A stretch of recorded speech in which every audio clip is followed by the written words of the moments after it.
दमोह के जिला अस्पताल में एक बार फिर हंगामे के हालात बन गए जब मरीज के परिजनों ने अस्पताल में जमकर बवाल काटा और लोग परेशान हो गए। इस बवाल की वजह अस्पताल में एडमिट एक महीने से मासूम की मौत थी। दरअसल बुधवार शाम को जिला अस्पताल के बच्चा वार्ड में महीने भर के बच्चे को एडमिट किया गया था। मासूम की हालत नाजुक थी, लिहाजा इसे आईसीयू वार्ड में शिफ्ट किया गया और डॉक्टर्स उसका इलाज कर रहे थे। बीती रात बच्चा जिंदगी की जंग लड़ रहा था, लेकिन वो ये जंग जीत नहीं पाया और उसने दम तोड़ दिया। मासूम की मौत की खबर सुनकर परिजन आग बबूला हो गए और उन्होंने अस्पताल के भीतर हंगामा करना शुरू कर दिया। काफी देर तक चले हंगामे के बाद पुलिस ने आकर मोर्चा संभाला और फिर मामला शांत हुआ। मृतक मासूम के परिजनों का आरोप है आईसीयू में भर्ती उनके बच्चे की हालत ठीक थी, लेकिन ड्यूटी पर तैनात स्टाफ नर्स ने उसकी देखभाल नहीं की। बच्चे को कल लाए थे हम सरकारी हॉस्पिटल।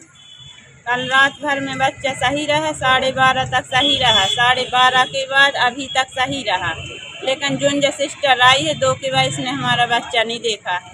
ये मोबाइल में लगी रही है, हम इससे बोलते रहे कि देख लो, ये मोबाइल में जा कहती रही तुम उसको डुला। तुम कितने दिन का बच्चा था? 1 महीना का होगा भैया। कल 17 दिसंबर को हुआ तो 17 जनवरी है 1 महीना। कहाँ से लेकर आए थी आप उसको? हम गड़िया घटेरा मान।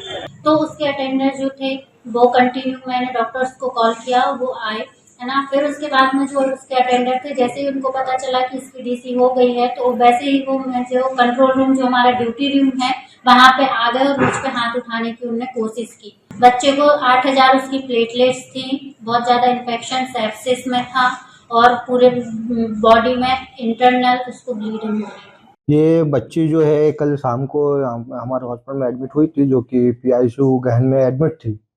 इस बच्ची को गंभीर अवस्था में एडमिट किया गया था यहाँ पे। जब उसके ब्लड इन्वेस्टिगेशन सारे इन्वेस्टिगेशन करने के बाद मालूम पड़ा कि वो काफ़ी ज़्यादा सेप्सिस था, बिलीरुबिन भी उसका हाई था और थ्रोम्बोसाइटोपेनिया भी था, जो कि उसके जो प्लेटलेट काउंट थे वो 8,000 थे। और बच्ची जो है एपनिया में भी जा रही थी बार बार। तो डॉक्टर जो पीडियाट्रिशियन ने उनको देखा, बच्ची को देखा और उसको गंभीर अवस्था होने के कारण उसको वेंटिलेटर पे भी रखा गया था बच्ची को, और हर टाइम उसका मॉनिटरिंग किया जा रहा था बच्ची का। और जो जिस तरह के गंभीर आरोप लगाए जा रहे हैं हॉस्पिटल प्रबंधन पे और नर्सिंग स्टाफ पर, ये बेबुनियाद हैं, क्योंकि जो सिस्टर है वो हर टाइम उसको मॉनिटरिंग कर रही थी और उसकी हर एक खबर ऑन कॉल डॉक्टर जो भी थे राउंड लेने के बाद, उसके बाद जो भी डॉक्टर थे जो जिसके अंडर वो बच्ची एडमिट थी, उसको नर्सिंग स्टाफ द्वारा और सर के लिए उसके अवस्था के बारे में बताया जा रहा था।